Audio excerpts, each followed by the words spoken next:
పెళ్ళైన నాటి నుంచి ఆడదాని జీవితం భర్తతోనే ఉంటుందండి కదండీ!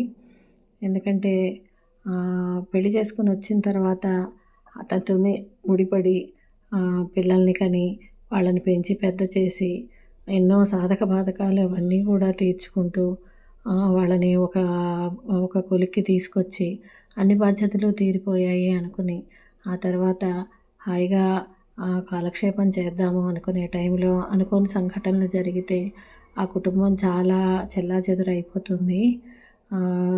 ఇంకా ఏ హోప్ అయితే పెట్టుకొని మనం జీవితంలో నడుచుకుంటూ ఉంటామో అది ఒక్కసారిగా అట్లాంటివన్నీ గూడా చెల్లాచెదురైపోతే చాలా బాధ అనిపిస్తుందనమాట. ఇది ఎందుకు చెప్తున్నాను అనంటే, నాకు ఈరోజు ఒక వార్త తెలిసిందండి. మా ఫ్రెండు ఆహ్, మా క్లాస్‌మేట్ అనమాట. వాళ్ళ హస్బెండ్ ఎక్స్‌పైర్ అయిపోయారు. జరిగి అప్పుడే ఒక వారం పైనే అయింది. మాకు ఈరోజే తెలిసింది. చాలా బాధ అనిపించింది. మన తోటి వారికి అంత కష్టం వచ్చింది అని చెప్పి.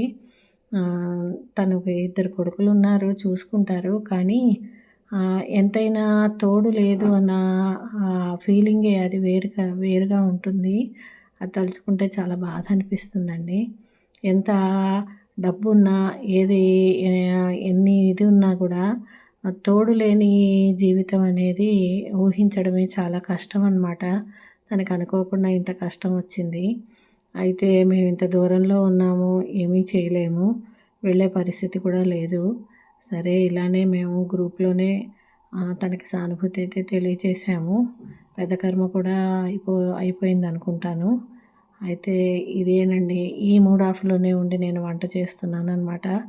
చాలా బాధపడ్డాము. అయితే జీవితంలో ఒక్కొక్కరి ఇంపార్టెన్స్ ఒక్కొక్క విధంగా ఉంటుందండి. భగవంతుడు ఎందుకు అలా చేస్తాడో అన్నది తెలీదు కానీ, ఎవరి ఇంపార్టెన్స్ వాళ్ళదే. ఏదీ లేకపోయినా మనం బతకలేమనమాట. అందులో మన తోడు అనుకున్న భర్త లేకపోతే అస్సలు ఉండలేం. తనకి అంత కష్టం వచ్చింది. ఆ కష్టంలో దాన్ని తట్టుకొని పైకి మళ్ళీ మామూలుగా అవ్వాలనైతే కోరుకుంటున్నాము. నిజం చెప్పాలంటే ఈరోజు నా పుట్టినరోజండి. అసలు పుట్టినరోజు చేసుకోవాలి అని కూడా అనిపించలేదు.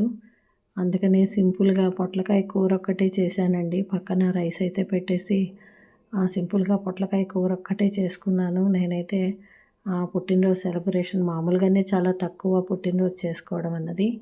కానీ ఏ ఏమి స్పెషల్స్ అవి ఏం చేసుకోలేదు.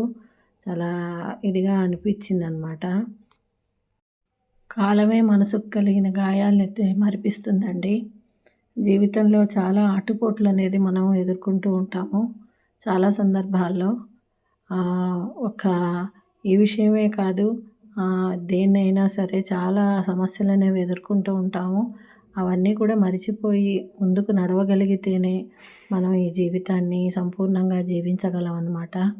బాధ ఉంటుంది, చాలా విషయాల్లో బాధ పడుతూ ఉంటాము. కానీ దాన్ని ఓవర్‌కమ్ చేసుకొని మనమైతే జీవితాన్ని ముందుకు సాగించాలి.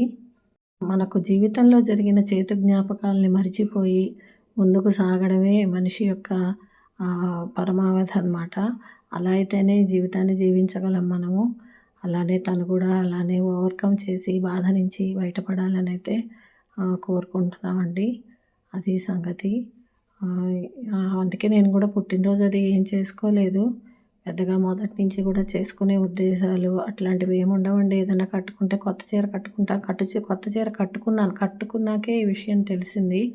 తర్వాత వెంటనే మార్చేసుకుని వంట కూడా చాలా సింపుల్‌గా అయితే చేసేసాననమాట. అదండి సంగతి. ప్రతి ఒక్కరికి ఏదో ఒక సమస్య అనేది ఉంటుందండి. జీవితంలో ఆటుపోట్లు అనేవి సహజం. వాటన్నిటిని తట్టుకుని ముందుకు సాగగలిగితేనే మనం జీవితాన్ని ఆస్వాదించగలమన్నమాట. తను కూడా అలానే చేయాలని అయితే కోరుకుంటున్నానండి. ఇదే కాదండి, ప్రతి ఒక్కరూ ఏదో ఒక సమస్యను ఎదుర్కొంటూనే ఉంటారు. ప్రతి సమస్యకి పరిష్కారం అనేది ఉంటుంది. ప్రతి ఒక్కరి జీవితంలో బాధ, కష్టాలు, సమస్యలు అనేవి ఉంటూనే ఉంటాయి. వాటన్నిటిని కూడా మనం మర్చిపోయి ధైర్యంగా ముందుకు సాగగలిగితేనే మనం ఈ జీవితాన్ని జీవించగలము. అది ప్రతి ఒక్కరూ గుర్తుపెట్టుకోవాలన్నమాట. ఎంత కష్టం వచ్చినా కూడా కుంగిపోకూడదు. భగవంతుడు ఇస్తూ ఉంటాడు కష్టాలనేవి. మనం వాటిల్ని జాగ్రత్తగా మన తెలివితేటలతో ముందుకైతే సాగాలండి. ఇది ఈ వీడియో అండి. లైక్ చేయండి. ఉంటాను.